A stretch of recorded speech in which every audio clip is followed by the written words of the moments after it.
Britain faces a breakup of the UK because of Brexit, the EU ambassador João Vieira Almeida has claimed, speaking on the anniversary of the referendum. 5 years after the UK's momentous decision to leave, the bloc's first ambassador to Britain said rows between London and Brussels would continue for years. And speaking with delight at pro-EU separatists in Scotland, he warned the UK could implode in the future. Hinting at the potential breakup, he said the UK must be ready for change. "I don't know what our relationship will be in 20 years' time," he said. "I don't know what the EU will be like in 20 years. And maybe I don't know what your union here will be like in 20 years' time. Who knows? So we have to be ready for change," he told The Times. "I'm proud of the support the EU has and the European project has in Scotland. While a majority of Brits voted to leave the single market, Scotland voted overwhelmingly to remain. In total, 62% of voters north of the border said they would rather continue to abide by EU rules compared to just 38% who said they wanted out."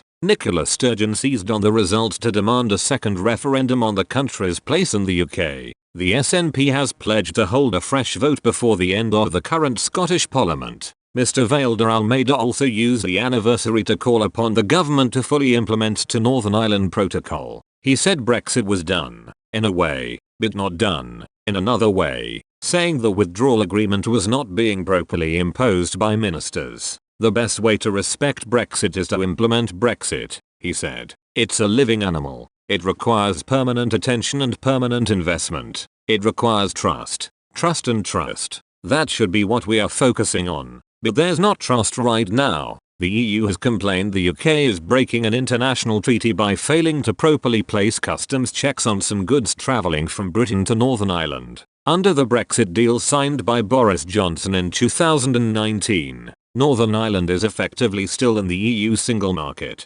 Ministers have claimed the deal is having a detrimental impact on the UK's internal market and is putting the Good Friday Agreement at risk. There was a breakdown in trust earlier this year when the UK took unilateral action to extend the grace periods on some checks. It has threatened to similarly suspend other customs checks which are due to come into place at the end of the month. The UK and EU are currently in talks to find a solution to the problems caused by the protocol.